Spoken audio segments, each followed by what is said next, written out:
Hello everyone. आज हम cash flow from operating activity से रिलेटेड क्वेश्चन करेंगे। तो देखिए, कैश फ्लो स्टेटमेंट में विभिन्न सोर्सेज से वर्ष में प्राप्त नेट कैश इनफ्लो और नेट कैश आउटफ्लो को दिखाया जाता है। वर्ष में कुल शुद्ध रोकड़ अंतर्वाह या बहिर्गमन की राशि दिखाई जाती है। रोकड़ प्रवाह को हम 3 भागों में विभाजित करते हैं, जैसे cash flow from operating activities, परिचालन क्रियाओं से रोकड़ प्रवाह, cash flow from investing activities, विनियोगी क्रियाओं से रोकड़ प्रवाह, cash flow from financing activities, वित्तीय क्रियाओं से रोकड़ प्रवाह। तो आज हम cash flow from operating activities से रिलेटेड क्वेश्चन देखेंगे। देखिए, cash flow from operating activities company जिस किस्म का व्यवसाय कर रही है उस व्यवसाय से उसे वर्ष में कितना रोकड़ प्रवाह हुआ, इस हेडिंग में इसको दिखाया जाता है। इसके लिए टोटल कैश इनफ्लो में से टोटल कैश आउटफ्लो घटाकर हम नेट कैश इनफ्लो दिखाते हैं। रोकड़ आगमन को सीधा ही दिखाया जाता है, जबकि जो बहिर्गमन होता है उसको ब्रैकेट्स में करके दिखाया जाता है। इसके लिए हम सबसे पहले net profit before tax and extra ordinary items मतलब कर एवं साधारण मदों से पहले का लाभ लेते हैं।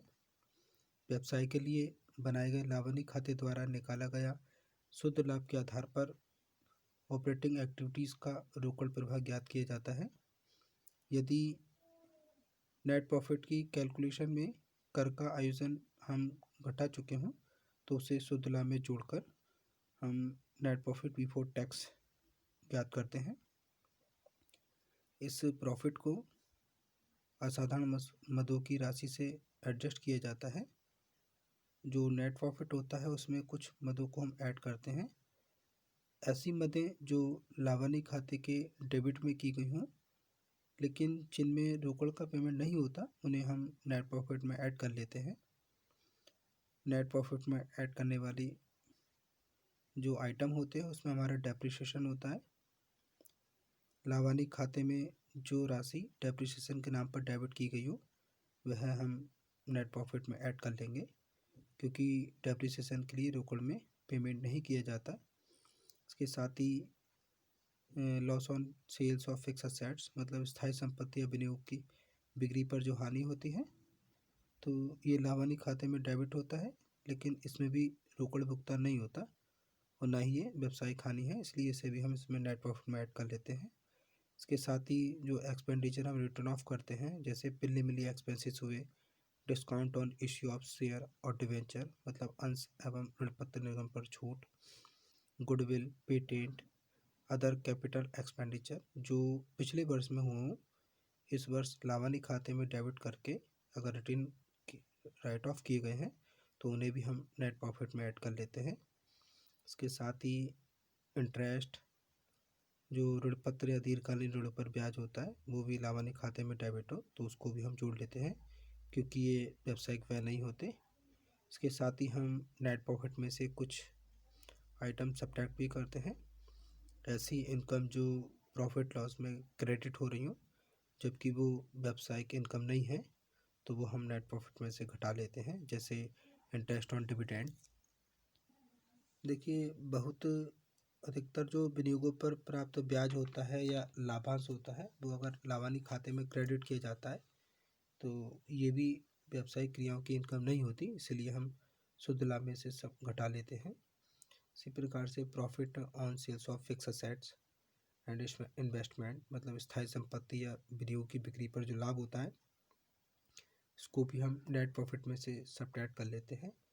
और जो रिफंड ऑफ टैक्स होता है, अगर वर्ष में आयकर की वापसी हुई हो और जिसे प्रॉफिट लॉस में क्रेडिट किया गया हो, तो उसे हम नेट प्रॉफिट में से सब्ट्रैक्ट कर लेंगे, कम कर लेंगे। तो ये दो एडजस्ट करने के बाद नेट प्रॉफिट में ऐड करने वाली मदों को ऐड करके, सब्ट्रैक्ट करने वाली मदों को सब्ट्रैक्ट करके जो अमाउंट होता है वही हमारा ऑपरेटिंग प्रॉफिट कहलाता है। इसे वर्किंग कैपिटल की जो आइटम्स होते हैं उसमें चेंजेस का एडजस्टमेंट करके हम परिचालन से रोकड़ प्राप्त करते हैं। और जो वर्किंग कैपिटल चेंजेस होती है उसमें कुछ एडजस्टमेंट किया जाता है। Stock, debtor, bill payable, bill receivable, prepaid expenses, ये हमारी करंट असेट्स होती हैं। अगर इनमें वर्ष के दौरान कोई इंक्रीज़ हुई है तो रोकड़ अंतर्भाग का कुछ भाग इनमें लग गया होगा, इसलिए चालू संपत्तियों की वृद्धि जो होती है वो परिचालन लाभ में से घटा लेते हैं। यदि ये जो करंट असेट्स होती है इनमें कोई कमी होती है तो हम ऑपरेटिंग प्रॉफिट में ऐड कर लेते हैं। इसके साथ ही creditor, bill payable, outstanding expenses, unclaim dividend, ये हमारी करंट लायबिलिटीज़ होती हैं। अगर इनमें इंक्रीज़ हुई है तो जो अंतर की राशि होती है वो परिचालन लाभ में ऐड कर लेते हैं। अगर इसमें किसी प्रकार की कोई कमी होती है तो उसको सब्ट्रैक्ट कर लिया जाता है। ऐसा करने के बाद हमें परिचालन से प्राप्त रोकड़ प्राप्त होगी। तो देखिए क्वेश्चन देखिए, the profit and loss account of Rohan limited for the year ended 31 March 2004 was as under. तो यहाँ पर 31 मार्च 2004 को समाप्त वर्ष का रोहित लिमिटेड का लाभानी खाता दे रखा है, जिसमें sale lease, rent and tax, office expenses, loss on sale of investment, provision for tax, bad debts, interest on loan, net profit given है। क्रेडिट साइड में देखें तो gross profit, profit on sale of land, dividend on investment दे रखा है।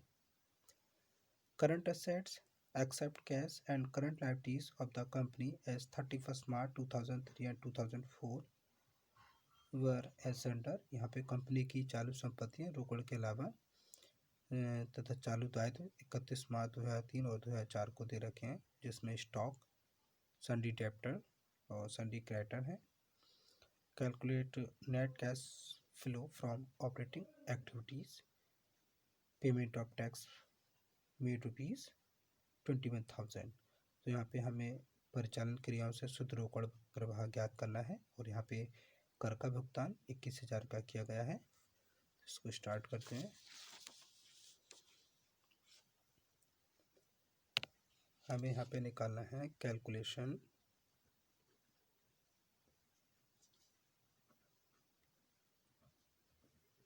Of cash flow from operating activities.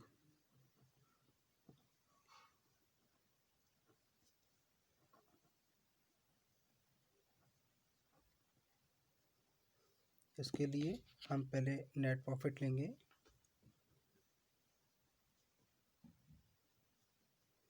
Net profit before tax and extra ordinary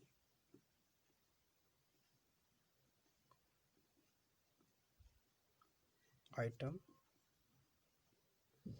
तो देखिए इसमें नेट प्रॉफिट क्वेश्चन में गिवन है 58,000 का, तो इसमें हम प्रोविजन फॉर टैक्स ये इसमें ऐड कर लेंगे, क्योंकि यहाँ पे जो नेट प्रॉफिट लेना है बिफोर टैक्स का लेना है। तो आप यहाँ देख रहे हैं 58,000 का नेट प्रॉफिट है और 18,000 का प्रोविजन फॉर टैक्स है, इसको ऐड कर लेंगे।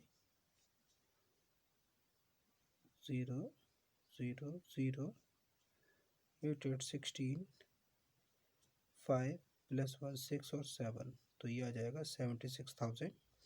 उसके बाद हमें इसमें एडजस्टमेंट करने हैं।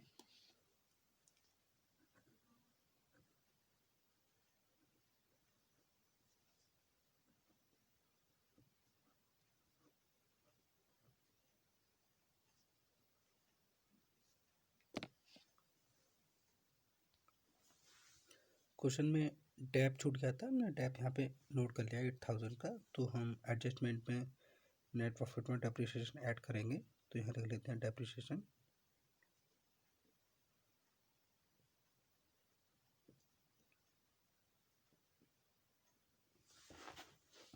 8,000।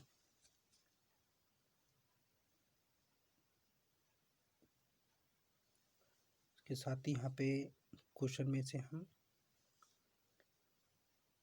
Loss on sale of assets, ये भी हम नेट प्रॉफिट में ऐड करेंगे 2000 का।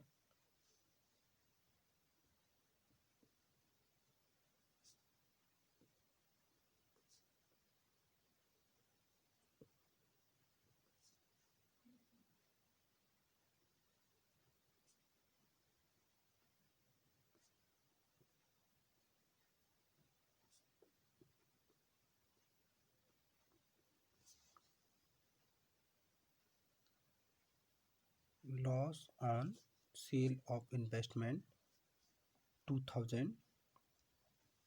और देखिए क्वेश्चन में इंटरेस्ट ऑन लोन, ये भी ऐड कर लेंगे 5000।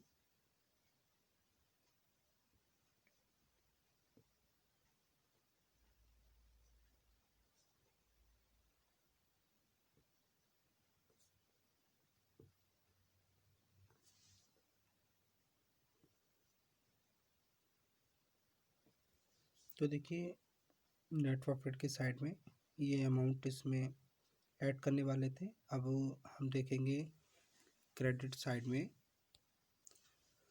Profit on sale of land और डिविडेंड ऑन इन्वेस्टमेंट। तो ये लाभानी खाते हम देखने क्रेडिट साइड में हैं और इनका व्यावसायिक क्रियाओं की आय नहीं होती, इसलिए हम इसको नेट प्रॉफिट में से सेपरेट करेंगे। लिख लेते हैं इसको, प्रॉफिट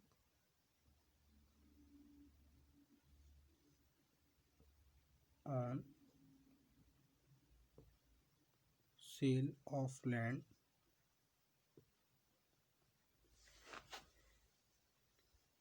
अमाउंट 15,000।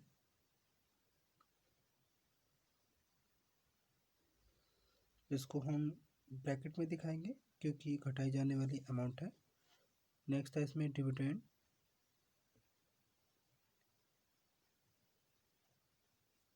On investment,